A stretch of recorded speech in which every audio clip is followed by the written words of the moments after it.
Hello, so here we are in our fourth installment of the 5 fundamentals of foosball. Today we're going to talk about the fourth fundamental, and that's deciding.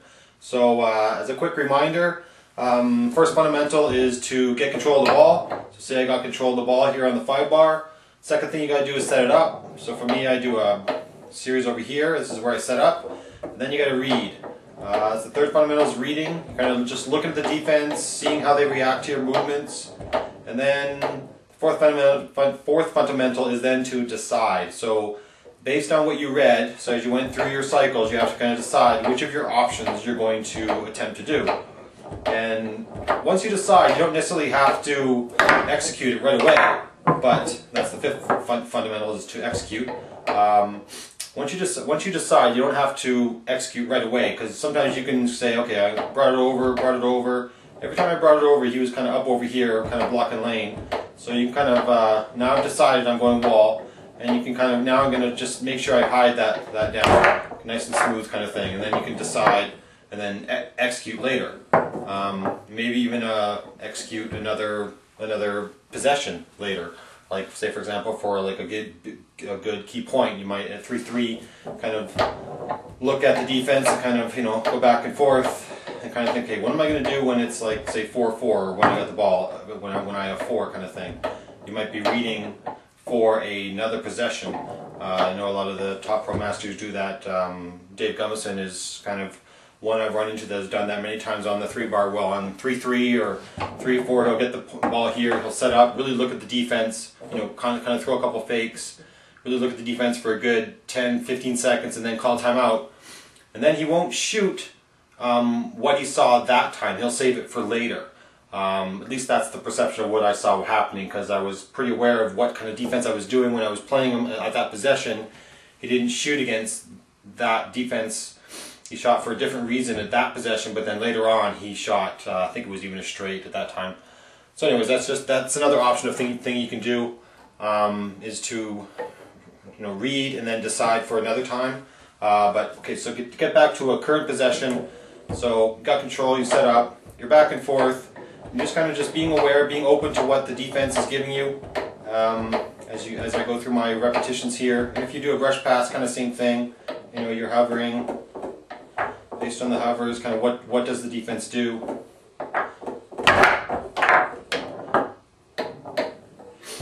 And same thing for the 3 bar shot here.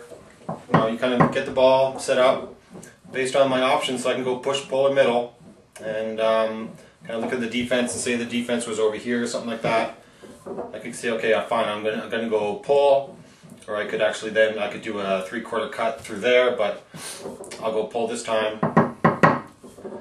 It's going to go pull, so then I could just concentrate on when do they show me this defense again, and then just hit a nice pull whenever I decide that I think it's open. Yeah, like that. Nice one. I think you get the gist though. Go pull.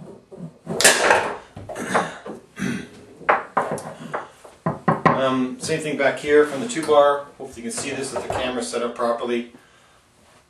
What I like to see a lot of people do is have a little bit of movement, kind of back and forth, so that you can read based on that movement, how did they react, what was open.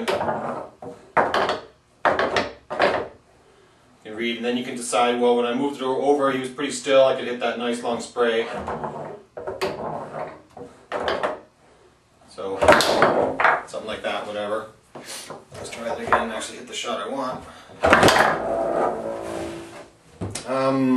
So that's kind of the ball by ball, where you do all 5 things together, where you set up, you get possession, you set up, you read, kind of decide, execute, kind of thing. But there's also another way, which is a little bit more interesting, which I'll get to in the second segment, is about different ways of reading and actually deciding ahead of time, having a playbook or ways you're going to read decided ahead of time. And I'll get to that within the second part of this segment. But for now, different ways to read. A lot of reading, I think, comes into play on the shot. One kind of like the optimal way that you should go about the 5 fundamentals. I've had trouble doing this myself, but I think it is kind of like the holy grail of of being a good foosball player, if someone can actually do this, is being able to, so you got the ball, you set up, you're reading. Now the first few seconds of reading is actually deciding on how you're going to read for the rest of it. So you got the ball, you set up, you're reading, and you're seeing a really fast moving defense, and that should kind of tell you, okay, this time I'm going to shoot at a man, because if he's fast moving, kind of like moving around like this, in and out of a lot of holes, that's a good time to shoot at a man as he's coming off the hole. So for the pole over here, I'd shoot kind of over here. I'd shoot bang. Now I'd shoot bang. As he came off, I'd shoot. So that if you can read for what's the kind of defense that's happening, and then you can decide on what type of read you're going to do. So you're going to say, okay, I'm going to shoot man, and then you're reading, and now you're reading for what type of man shot are you going to do? Are you going to do the man shot at the goalie as he comes across? Are you going to do the man shot at the 2-bar? Or the man shot against a certain image? Say he was like here for an image, here for an image, went like that for an image, here for an image, here for an image, that for an image, here, there, and then this is the man shot, bang, there to the middle. At least that's something I would have read and shot at. So if you're able to read for the type of shot, type of read you're going to do, and then decide on saying I'm going to shoot man or hole, and then you can read the rest of the way for that type of reading, and then decide on what it is you're going to shoot at based on what you saw, say, and then actually decide on the hole and then execute, wait for it again.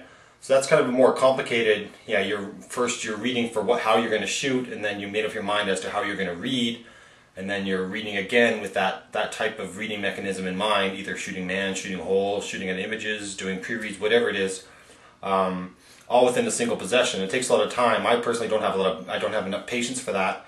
Plus, I have a horrible sense of timing as to how long I have left on the ball on the rod.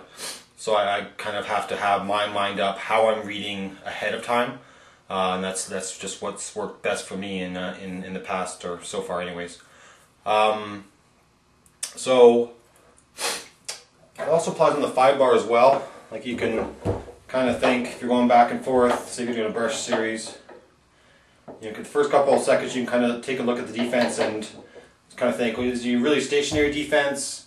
If he's really stationary and kind of commits to holes and then just kind of moves when he wants, kind of thing, you can really just kind of wait for it. Say, okay, now I think he's really stationary, so I'm going to pass hole. Same thing, concepts apply for passing and shooting. You can pass hole or pass man, kind of thing. So you can decide that I'm going to pass hole the first few repetitions, and then the second few, okay, I'm going to read, okay, when am I going to go hole? So I'm passing at the hole. I think I'm going to decide to pass my up brush as the ball's coming towards me. So that's when I would decide on here. So now I've decided. That's a matter of waiting for it to be again and executing. Or what I kind of like to do, the way I do it, is I have a way of I'm passing in mind already. I'll start off. Okay, I'm going to start off.